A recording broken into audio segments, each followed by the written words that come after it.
You're listening to The Wealth Advocates with finance experts John Mickelson and Patrick Jenkins. The Wealth Advocates simplify the financial world and show you how today's events could affect your financial health so you feel confident about your financial future. Here's your hosts. Good morning, Wealth Advocates Nation. What a great opportunity to be back. I'm Patrick Jenkins. I'm here with my best friend and business partner, John Mickelson. We're partners in business, but not in life. We are here to talk about proactive tax planning for 2021. Year's wrapping up. This is the time when we want to look through what's occurred during the course of the year in your personal income, what's occurring in the government at large, and how do we merge those together to make sure that we keep as much of your money in your pocket as possible. John, let's talk specifically about the Secure Act. The Secure Act is this nebulous thing that changed a lot of the tax code. It passed in 2019, but what else passed in 2019? Well, COVID. Yeah, what else passed in 2019? Do you not remember COVID? Yeah, and it put everything on hold. Yeah. And so all the things that we're about to talk about today that passed early on, but 2020 evaporated all those rules. We put everything on the shelf. We're bringing it back out. So it's really critical to talk about that. Before we jump into it, why don't you give us a little color about the areas of financial planning that we look at and where this fits in? Yeah. So you'll see that when we talk about comprehensive planning, we're talking about these 5 key areas. The interesting thing about it, when we talk about preservation planning, that's making sure we have everything we can. We eliminate the big risks that may destroy the whole plan. And that's important. Most people overlook those things, not enough cash, a death or disability, healthcare catastrophe, things like that. Retirement planning is just simply saying, do I have enough? And if I spend money today, this is one of the most common things I have people come in. What if I buy a car next year? What does that do to me? What impact does that have, not next year, but in 5 or 10 or 15 years? So making sure that we have a comprehensive plan that can be adjusted and changed, especially as the markets change. I mean, everything looks good right now because everything's so high. Well, what happens when we have a bad year? How does that look? And we take the exact same plans and adapt and say, okay, here's a good year, here's a bad year, here's where we are again. So those are the things that need to be dynamic enough to change as we see the markets and life change. The tax planning, number 3, that's what we're going to spend a lot of time on in this discussion. And the reason why is because, first of all, there's a lot of things that are changing right now and we don't have answers to yet. There are a lot of tax planning topics that are in discussion. They are going to change, and we don't know exactly how much or what yet. And so we're working a little bit in the dark, but that does create an important thing to discuss as we look at the next 3 months. Because a lot of these tax changes, which most of them probably will be more detrimental than helpful, and that means this year we have opportunities that we may not have next year. Again, we're trying to anticipate a little bit, and that's a hard thing to do. The other thing I'd say is number 3 on tax planning bleeds into the other 4. If you look at preservation planning, retirement planning, estate, and then investments, tax impacts every single one of those. And so that's why we've put such a heavy emphasis on our education for clients and ourselves into that 3rd topic. Estate planning is going to be very important. That's changing dramatically. The underlying principle there is, how do I make what I leave behind, assuming I don't spend everything I have, how do I make it a blessing and not a curse? Mm-hmm. And it can be both. And all of my clients have probably heard me say that more than a few times. But how do you make it effective to whoever you leave it to? And the last one is just the investment planning. How do I make my investments work for me, but minimize the impact of taxes or other things that could affect them detrimentally, including the market downturns that we may see. So those are the five main areas that we really look for, whether you're looking at it or not. That's kind of our main concern, is to make sure we're watching the store while you're out doing other things. And I would argue that's the reason why people come to Wealth Advocates. It's because we look at your estate in those 5 lenses. We make sure that your investment plan matches your income plan, which should match your tax plan, which should match your legal documents, your estate plan, and all that under the umbrella of risk management. And so today when we talk about tax planning for 2021 and the Secure Act, we're really going to focus focus on 3 of those things. We're going to look at the retirement planning, the tax planning, and the estate planning. Now, there's some people that are going to argue that I'm not getting my investment out of Washington, D.C. And if you are one of those people that feel like you put a lot of money and you don't get a lot of money out, it's because you don't understand the people who are making acronyms. So the SECURE Act is an acronym. SECURE stands for Setting Every Community Up for Retirement Enhancement. That's brilliant, guys. You're doing great things here. Well, what it did is probably the biggest change in retirement planning rules and laws that have happened in maybe decades. It changed some of the fundamental things that we have set in our mind on when we have to take money out of our retirement accounts, what we can use those funds for, how they're taxed. And so I think we had to dive in a little detail on each of those and talk about what's important inside the SECURE Act that impacts you. So let's start. John, why don't you talk about what happens with required minimum distributions? Really, what is a required minimum distribution? A lot of people don't know that. Yeah. So when you hit retirement, a lot of people don't know that you have retirement accounts and there is a requirement you have to take money out every year. Now, the amount you have to take out is a table. It's based on life expectancy. And so initially you're going to start low, probably in the low 4% range. And remember that on a large account, that's still a substantial amount of money, and that is income that's taxable on the way out. So the rule that changed was prior, you had to start taking required distributions at 70.5. That was the old rule. The new rule said you can wait until 72. And so that was one change. Now, the interesting thing is what happens if you are already started or if you're in the interim, between those ages, what happens? But the principle behind it is every year you have to take a required distribution. Now, how you take it is another topic that we'll kind of address, but that's the fundamental rule behind it, is the IRS is saying, hey, we've allowed you to put money into a retirement plan, avoid the tax, you've had the use of the government's money over all those years, but now we want you to start taking it out and paying your tax. And that's fundamentally what the required distribution is. So this applies to traditional IRAs, simple IRAs, SEP IRAs, 401ks, 403bs. That 72 rule applies. Why do we have to take the money out? What's the point? The point is the government wants revenue. We want our taxes. Exactly. So again, it was formerly age 70.5. Now it's 72. Here's something I want you to watch out for. It's the qualified charitable distribution. This is a great strategy. We used to apply this a lot. It's been an on-again, off-again policy where you could take money directly out of this retirement account. And I'm just going to give you a term here. That IRA, that traditional IRA, that simple IRA, that SEP IRA, that 401k, that 403b, that 457, yeah, all those, let's call those qualified retirement plans. A qualified plan says, hey, you owe taxes. What's not inside there?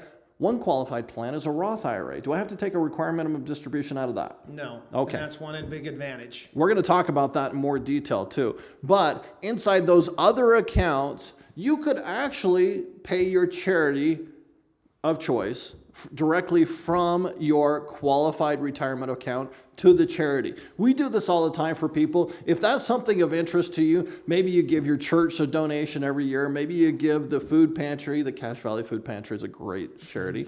Maybe you give them a donation every year. Why don't we take it out of your qualified account to catch up for your required minimum distributions for the year? Required minimum distributions, it's a big deal. And we need to have a strategy for your required minimum distribution. Yeah, the reason why it's a big deal, and what we've done as a general rule is when a client comes to us with a taxable retirement account, the qualified account, traditional account, if you do not take your required distribution, if you forget, 50% tax, half. That's the highest tax rate I know of. Yeah. And so you don't want to miss that. Generally speaking, what we do is, assuming the clients are comfortable with it, we set up a trigger at December 15th. If you forget to take or you don't take for whatever reason, we're going to send it to you, whether you like it or not. We do not want to hit a 50% tax. So that required distribution, as you said, the nice thing is you can say, I can take up to $100,000 from my retirement account and donate it to charity. Now, that's a lot of donation. So a lot of people aren't going to go quite that high, but you have a big capacity to give donation if you choose to. Now, it can include the required amount and more if you choose to. The benefit is that money never hits your tax return. It goes straight to the charity. You don't have to worry about, it came in as income, and then I applied all the things I do on my tax return, and then I gave money to charity and took a deduction. Do they offset? Sometimes, but often they don't. So it's a lot cleaner and simpler to go straight to the charity with the money from your retirement account. Really good, really good. All right, let's shift gears. Another component of the Secure Act is new rules regarding 529s. A 529 is a section code that gives you the opportunity to save money for college education. Your most typical model is young couple, have a baby, they want to start putting away a little bit of money for college and other expenses. That was significantly expanded in 2019 given the Secure Act. Now we can use, it used to be just higher education, specifically universities. Now it's a lot more liberal. I have clients that actually use it for private kindergarten. Yeah. If you can believe that. So some of those 529s can go toward college, universities, technical school, private high school, private middle school, private elementary, private kindergarten. What else can it be used for? Housing. It can be used for anything related to education, including, and this is the new rule, and that may be where we're going, is up to $10,000 can be used for paying back student loans. That's a surprise. That's a big change in what things used to be. Yeah. And I think it's very helpful. I mean, keep in mind also that 529s are owned or controlled by the plan sponsor, meaning a lot of times it's grandparents or parents. If a child doesn't use those funds, so maybe a child decides not to go to college, or they get a big scholarship and they don't need the money for education, the beneficiary is the child who is going to use it for education. You can change that beneficiary. It can be moved to another child. It can be used for grandchildren. So it kind of creates almost a perpetual account that you can use for higher education or not, or other education. But it's a lot more flexible than it used to be. Here's another one. Changing gears from 529s over to adoption. Adoption is such an expensive process. You adopted. You can tell us a little bit more about that. But we can take from your retirement account as much as $5,000. That's the upper limit. $5,000 you can pull out of a retirement account without a 10% penalty toward adoption. Tell us about adoption. You've been through that process. Yeah, so I'll talk about it. First, let's start with the 10% penalty, because the 10% penalty applies to most retirement accounts. In fact, almost all retirement accounts. There are a few exceptions, but what that means is the government's saying, hey, we're going to give you the advantage of putting money into a retirement account, holding on to the money that would have gone to taxes, and using the government money over all those years to build. However, the downside to it is it has to stay there until 59 and a half. 55 in a 401k, by the way. Most people overlook that. So you have the ability to pull it out at that point with no penalties. You do still have the taxes, and so you have to look at where your tax is going to be. How do we spread it out? Now, the benefit to this is if you said, hey, I'm going to adopt or have a birth, you can pull out without the 10% penalty prior to 59 and a half. So that's one of the few exceptions that exists. And, $5,000 is helpful. Adoption can be extremely expensive, or it can be not so bad. It depends on how the adoption and where it's from. So we adopted a little boy when he was about a year and a half. And I also have clients that have adopted from even overseas. And I saw mine through foster care was not terribly expensive. We probably spent a little more than that, which was very, very low. However, I watched one of my clients adopt from overseas and literally spent 6 figures. Yeah. So it can be a daunting task, and adoption is challenging. It's very difficult, both financially and integrating families. And so this is one thing that may help with some of the expenses, and it's nice that you don't have to worry about being penalized. You hit on something earlier that I want to draw some attention back to. We've talked a lot about adoption, but this $5,000 limit, it also applies to childbirth. So if you have a lot of hospital bills or things that weren't covered by insurance, you could pull $5,000 out of your retirement accounts without the $10,000 penalty toward childbirth as well. So it doesn't just have to be an adoption, right? All right, well, so let's talk a little bit about the 10-year rule. The 10-year rule is something brand new. We're going to call back to required minimum distributions. And it used to be somebody passes away, and that IRA, we could set up a beneficiary that was a child or a grandchild, and we had their entire life to take those required minimum distributions over.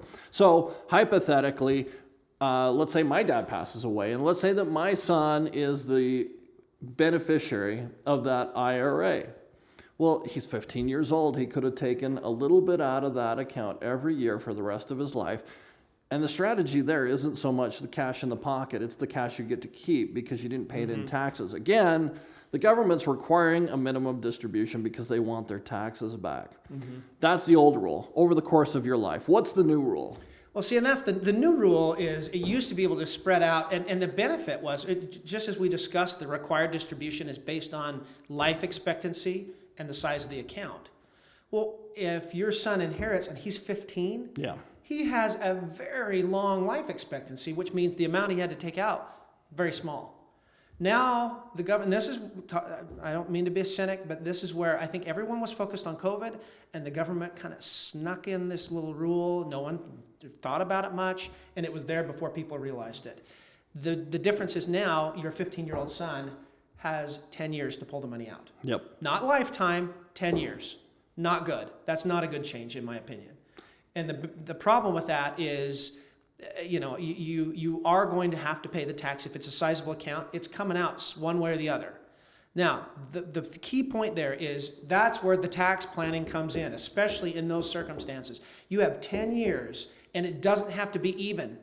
You may have 1 year where your taxes are dramatically lower and another year where it's higher. But you've got to anticipate a little bit over that 10-year span, when are the appropriate times to take money out and how much.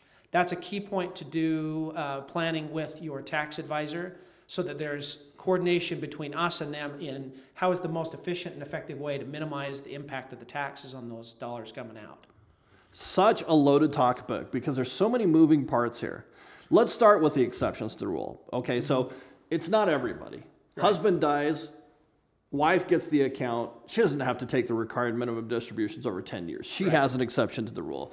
Employees' children that are under age of majority, let's call that 18. Some states that's 21. Let's say it's under 18. They don't have to pull it out over 10 years. So my example, the 15-year-old, that's an exception to the rule. Right. If it goes to the disabled, the chronically ill, individuals that are not more than 10 years younger, they don't have the 10-year rule. Right. All those, let's get those people off the table. Primarily, it's spouse and children under age 18. Those are the ones that we're concerned about. But you're exactly right. No longer can we inherit, well, first and foremost, it can't just go into an IRA. It has to go into a beneficiary IRA or an inherited IRA. It's a different flavor of IRA. Why? Because the government wants to track that, right? Yep.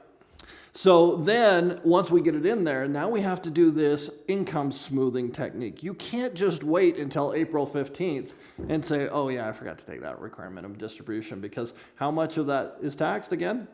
Yeah. What is it? 50%. 50%, 50. Huge tax. Now, here's another point that kind of muddies the waters. Yeah.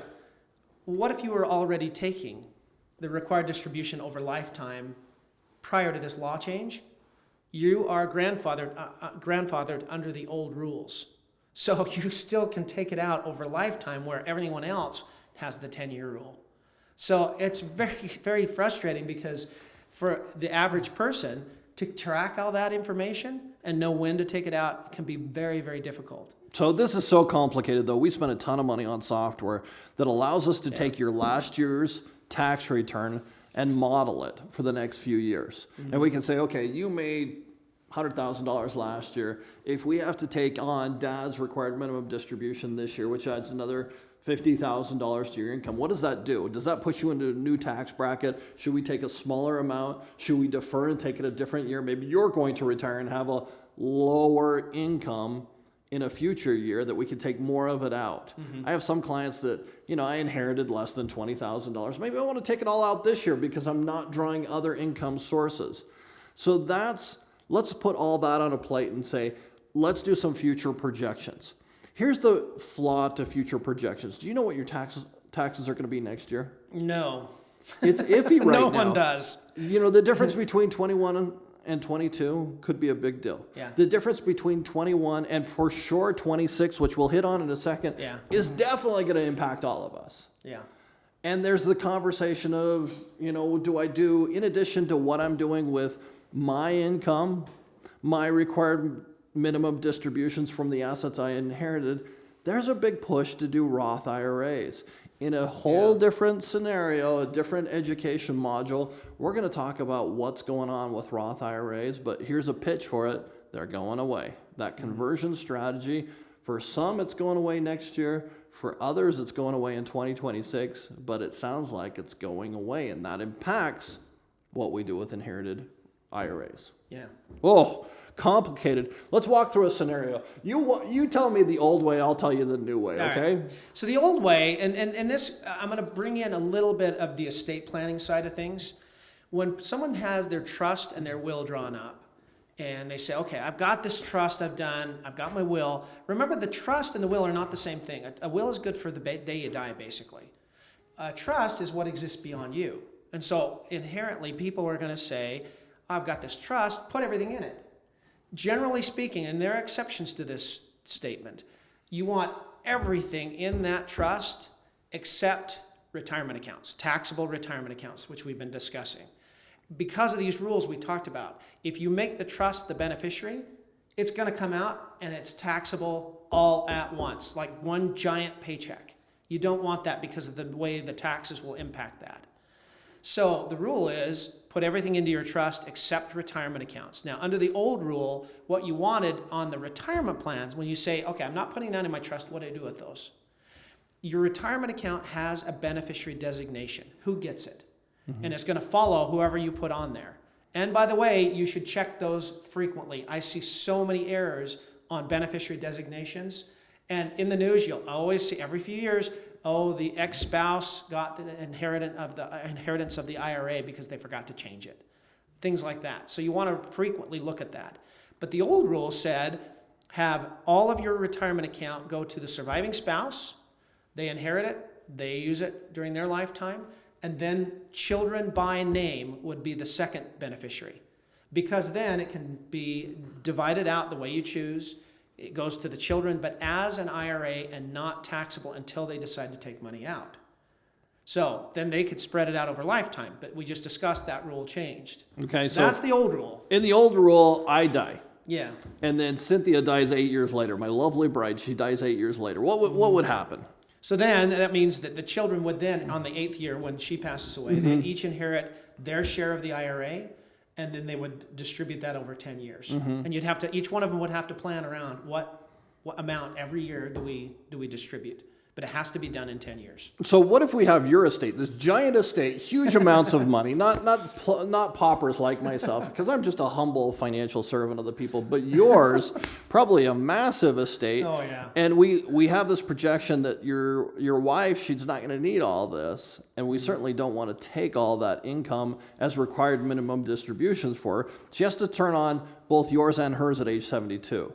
And maybe she has more than enough, and that taxable bill is just so egregious because of all the stimulus payments we've given people that it doesn't make sense for you to take it out. Maybe we could do a little something more creative than what we had options with before. Maybe we split it and we say, okay, half your IRA, the beneficiary is going to be your wife. Half your IRA, the beneficiaries are going to be your children. At your death, she gets half. The kids get half. The kids, maybe they're in a lower tax bracket. We can kind of project that a little bit. And we can say, okay, well, you've got a few kids. You have more than one kid. And so between all of your kids, if they're taking out just smaller percentages every single year for 10 years, that makes more tax sense than if we just shift it all to your wife and then 8 years later she dies and we shift it all to the kids. Yeah, yeah. So you're allowed to spread that tax out if you plan it that way. And, and remember the 5 areas we talked about at the start. One of them is the retirement planning. Yep. So the starting point with that whole strategy is surviving spouse. Do you have enough to last your entire lifetime plus a buffer? We need to know there's more than enough in that bucket that she's taken care of or he's taken care of over their entire lifetime. Then you say, okay, the excess, then we could use this strategy and move it to children if we know their tax situation is favorable. And we can spread it out even more. So what's happening here? Once upon a time, we used to do what I call macro tax planning. We would say, John, here's where you're at this year. Let's come up with a whole bunch of ideas to reduce your taxes. Now there's two things that are occurring. One, we're not just doing micro tax planning anymore. Now we're doing macro. What are your lifetime taxes? What's the best way to deal with this issue over your lifetime? Because John, I know that in 2026 at a minimum, your taxes are going to go up 30%. That's the delta between the brackets right now and where they're at. They're scheduled to sunset in 2026. That's a big jump. Yeah. So I'm talking to you right now about should we do a Roth IRA? Should we move other things around? So I'm doing macro tax planning, lifetime tax planning. Thing number two, it's not just you I'm concerned about. Now I'm worried about your entire family. You work so hard to build up this great big estate, and it's huge, by the way, people. It is big. You build up this big estate, and I don't want to give it to those acronym planners down in DC. Great, they did a great job with the Secure Act acronym, but I want you to be patriotic, but not too patriotic. I want you to keep as much money in your pocket as possible. So those are the two new things. Yes, we'll continue to do the micro planning. How can we take care of this year? But we may kick that can down the road because we're going to be talking about Roth IRAs a lot. Now we're going to do macro tax planning. I want to look at your lifetime taxes, and I'm going to do family tax planning. Those are big changes in our process, wouldn't you say? And it's a little bit, well, not a little bit. It's a lot more work than it was before. It is. Meaning that you have to anticipate not just one person's tax situation, but all the others, and especially with children as they change, because as they come out of school. Dramatic changes. Mm-hmm. You've got to adapt and account for where things go. Some kids may end up with a much higher tax bracket, others less. And so being able to make that communication coordination is really valuable if you want to maximize and minimize and then remember, there's a big difference between tax avoidance and tax evasion. So the whole point with this is we are incented by the tax law to say, how do we avoid legally taxes? And so we want to take advantage of every opportunity we can, but not get to the point where we're starting to push the envelope too far. That's really important. And that's where your tax planner is really important. Your advisor on the tax side can help find that rule where you say, hey, where do we go and where do we stop? That's really important. And this is where financial planning has changed over the 15 years I've been doing it. How long have you been doing it? Like a million? 26 years. That's a long time. This is how it's been changing. Yeah. I mean, it's not just enough to say we do really well with the investing. Mm-hmm. Now we've got to broaden that out to say we need to figure out an income smoothing effect so that we take advantage of all the tax benefits for you. All the incentives the government gives you to save money, we need to take advantage of that. That's more likely to happen in the wealth manager's office than in the CPA's office. Mm-hmm. And then we need to do it not just for you, for your spouse, for your children, maybe even your grandchildren. Yeah. That's where it's going to happen. And so, yes, we're going to do well with your investments as well, if not better than anybody else out there, but you can't just say, choose some good mutual funds. Those index funds are not going to choose themselves.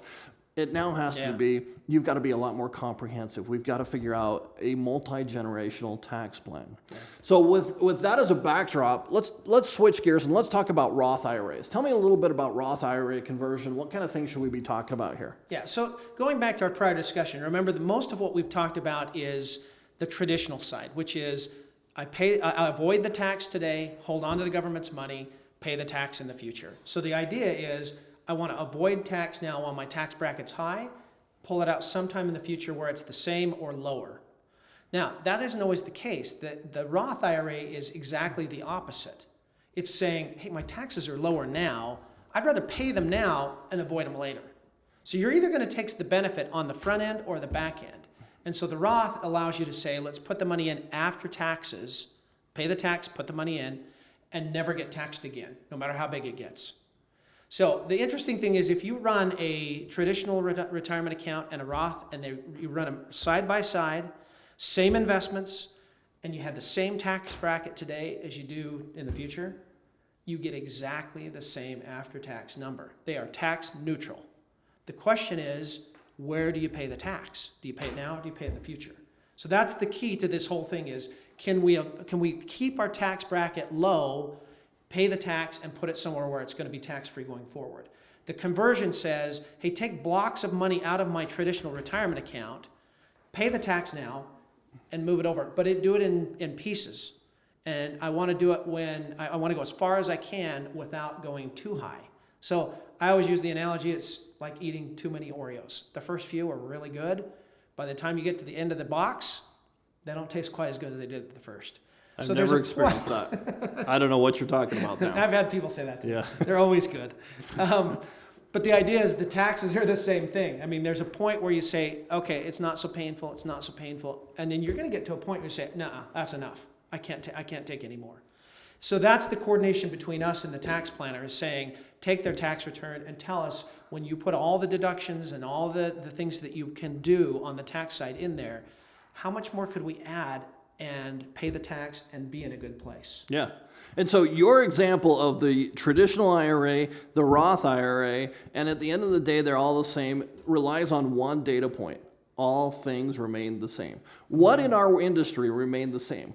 Even right now, the market's moving up and down. Some people have more money, some people have less money than when we started this podcast.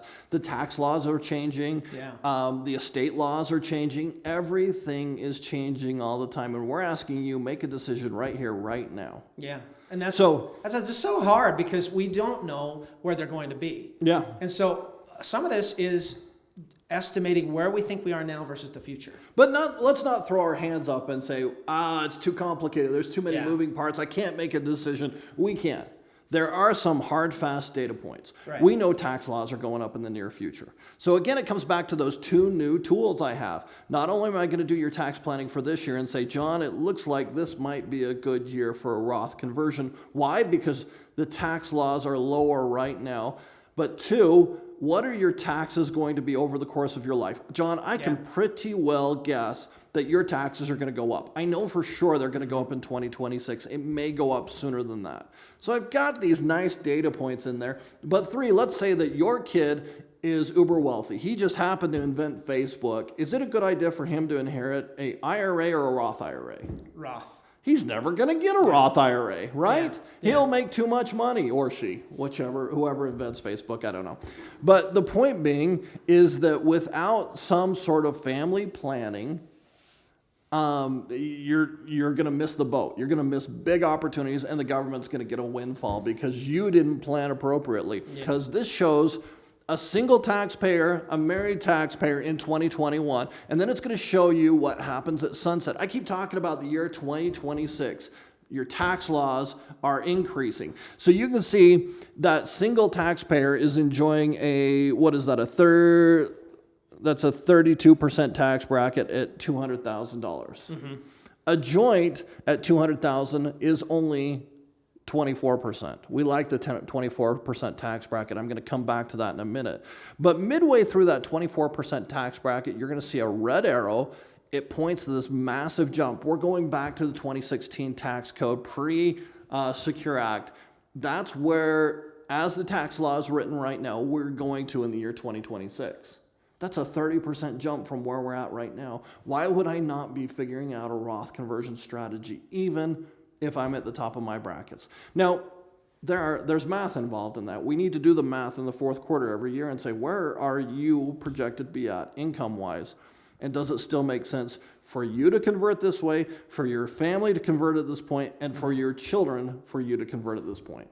And the takeaway from this should be exactly this, and that is we have 3 months to the end of the year. Yep. And we'll do it again next year. But 3 months to the end of the year, and going through that analysis and saying, okay, how much should we be moving and paying tax on now while it's low? And that calculation is really valuable as you look forward and you look at the compounding on going future with no tax. You know, I really like the 24% tax bracket. I think that's a big deal for us. And for me, that's the demarc line. That is where I don't want to go above that. After the 24% tax bracket, it really starts to jump. We go all the way to 32. Holy cow. 8%, that's a 30% increase if I do this wrong. So I want to go to the top of the 24%. I don't want to go any higher. I mean, notice that. I mean, look at those numbers. 10 to 12 is a 2% change. Yep. And then 12 to 22 is 10. That's a big one. But then you get to, and most people are going to fall in those ranges because their incomes, you know, if you're working, you're going to earn somewhere close to those ranges. But then look at the 24 to 32. That's just an enormous jump, and it's also where it becomes extremely painful. So I think you're exactly right. And then look at the changes. I mean, if we see the sunset happen in 2026, or if they accelerate it and they move it faster next year or the year after, that's very highly likely. Then you look at it and say, look, there's a 4% difference right now between the 24 and the 28. And so, yeah, that's kind of your sweet spot for a lot of people. You know, we in 2020 and really more in 2021, we really dove in and started understanding our clients' taxes much better, because this whole macro tax planning strategy, how much are you going to pay taxes over the course of your life? Everybody, without exception, everybody comes to me and says, I pay so much in taxes. And we run this analysis, and they're at the 15% bracket. Or they're overall, they paid 15% in taxes. Is that a lot? Yeah, it's relatively speaking, no. I mean, compared to where we've been in history, probably not. Wait till next year. Yeah. And in fairness, I know that's income tax. I mean, you tack on all the other taxes, sales tax, property tax. I mean, yeah, we pay a lot in taxes. Don't let anybody kid you. We do. But the income tax brackets are actually historically very favorable compared to where we've been in the past. Huge. So let's hypothetically, again, this is a different education module in addition, but let's hypothetically say those 2022 proposals come down, and now my maximum tax bracket is 39.6, and my capital gains is 25%, and maybe I'm in the state of California. Hey, I might be paying more than 50%. The government may be getting more than I get for what I did this year. Yeah. 15% sounds pretty good right now. Yeah. Sounds really good right now. And it's like mortgage rates right now. I mean, people will say, I think in the future they'll say, do you remember when we could get a mortgage under 3%? I mean, that's amazing. I mean, people are going to say that at some point. They're going to say the same thing on the tax side. Yeah. Do you remember when we were only paying 15 or 20%? I mean, that's the whole point. And that's the idea, is pay the tax where it's going to be the lowest. And I think we've got to consider how much that is for each person. But it is lower now than it is going to be at least in the near future. Right.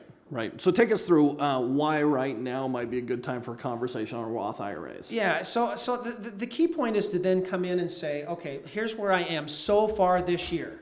Again, this is an estimate, but it's going to be pretty close, and we can kind of create some buffer to make sure we don't go too far. Yeah.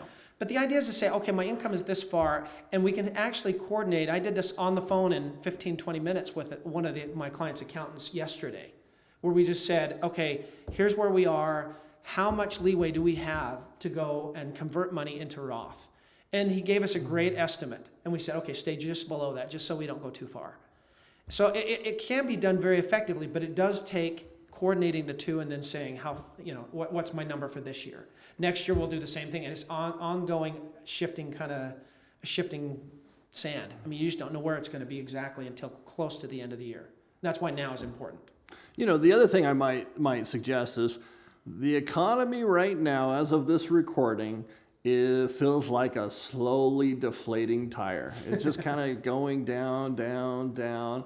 Our high point right around the 1st of September, we might be around 4% beneath that. Maybe it's going to accelerate. Yeah. Maybe I've got stock positions that I know have big futures, but because of supply chain, because of whatever reason, they're slowly deflated. Here's a tactical idea. I want to take those individual positions and I want to move them into a Roth account because I know they're going to accelerate back. They've got a big future ahead of them. Mm-hmm. They're going to grow. I want them to grow inside a Roth account. Yeah. So it's not just a matter of I can transition so much money. Maybe I want to transition certain stocks. Yeah. Now, there's also some tax planning, end of year tax planning, that we would want to use those positions for if they're not in an IRA. If they're in a non-qualified account and you have big gains in all your other stuff, because frankly, we had a big year. We had a big year this year. We had a big year last year. A lot of people have some gains in non-qualified accounts. I may want to pop that bubble. I may want to pay those taxes today while some of those accounts are slowly sliding down and offset some gains that I have to pay. Yeah. So lots of opportunity. I'll say two things on that. That is offsetting gains and losses. That's called tax loss harvesting. And that's what you're referring to. And that's just simply saying, hey, can I get some that I've lost in the past? Do I have losses in the past? They're called carryover losses. And could I sell off those that had big gains? Because if we look at last year to this year, middle of COVID to now, big gains. I mean, it's been a low point to a high point. The other thing is the charitable giving. So beyond what we said about giving money from your retirement accounts, the other thing you can do is take appreciated stocks in your after-tax, in your brokerage accounts, not retirement accounts, after-tax brokerage accounts. Let's say I've got one that has a great big gain in it. If I sell it, I pay capital gains tax and I give it to the government. Or I can donate those shares to a charity and they sell it. If they sell it, they don't pay tax. They're tax exempt, meaning the money that would have gone to taxes stays in the pocket of the charity. So there's another charitable opportunity if you're going to go beyond what you do from your retirement account. Do you think people are as passionate about this kind of stuff as we are? No. I bet we're probably like 30 minutes into this recording and people are falling asleep. So let's accelerate a little bit. Yeah. I'm gonna hit some highlights. So on a Roth IRA conversion, again, I want to look at your overall taxable long-term benefits. I want to look at tax-free compounding. That's why I want to do it. I want to look at avoiding those required minimum distributions from age 72 and beyond. And I want to look at what's the most favorable way for your people, being your kids, your grandkids, to inherit that asset. Maybe it's an IRA because they're in lower tax brackets. Maybe it's a Roth IRA because taxes went way up. I want to do more family tax planning. I think that's a conversation we've hit on a few times, but it's so important to all this. So let's talk about coordination with their people. We are not going to prepare their taxes for them. We'll do some projections, but once we've done projections, what do you want to do from there? Well, remember that what we do is anticipate. We have to do what's happening before the fact. Your accountant and your tax preparer, they're reacting to what has happened, done, can't change. So our job is to try to anticipate as much as we can, what do we need to do. Now, to relate this a little bit to home, I have said more than a few times to my kids, I can't care about your grades more than you do. So, as you said, I am very passionate. I love what I do. If you can tell, I get all excited. People, I come into my office, I get all animated. But I can't care about it more than you. Now, that doesn't mean it's on you. Our job is to say, you worry about what you do. We'll worry about the finances and the money. But the key to it is we need communication. We need to know. We can't work without knowing where you currently are. Then we can anticipate where do we go. And that's why the big thing, the big takeaway here is, do we need to talk between now and the end of the year and make sure we do whatever coordination is necessary. So that's the main concern I have with this whole discussion is, are we anticipating, are we communicating effectively with everyone to anticipate what needs to be done?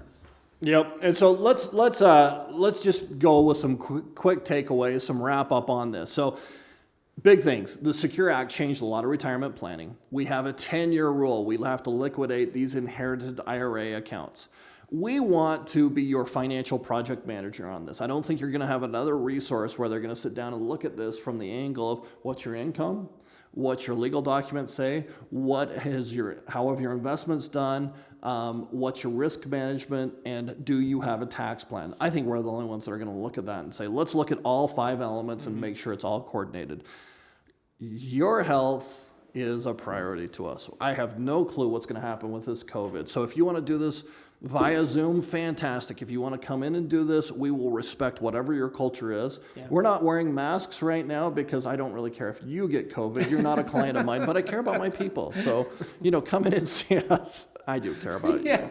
But, the big priority here is focusing on our people, our clients' goals, making sure that we're achieving those goals and looking for any inefficiency that may occur out there and taking advantage of that. Looking for every opportunity that government gives us to save money, looking for every opportunity inside the market to make money, and looking for ways that we can protect your family. That's really what all this is about. Yeah. Anything you want to add to that, John? No, just that for us, it's important to know that we do have a passion about what we do, and what happens with you has a big impact. We worry about it more than probably people realize. So the biggest thing is, you don't have to anticipate everything. If a client comes in and meets with me, if they come and say, a week later and say, here's all the stuff he talked about, if you can remember a fraction, I'd be surprised.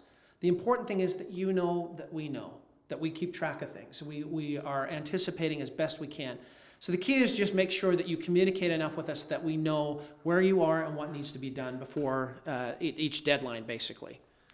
And what we love in that same vein is we love an educated client. So it's not just about us knowing it, we want you to know it. So the podcast, obviously, that's what we're doing here today. Yeah. The next step, we're going to come down and visit with you and your quarterly review. We're going to talk about how your investments did. Hopefully they did fantastic, but we're also going to look at some of these things specific to you. Should we do a Roth IRA this year? How is it going to impact your taxes this year? How's it going to impact your lifetime taxes? How's it going to impact your kids' taxes?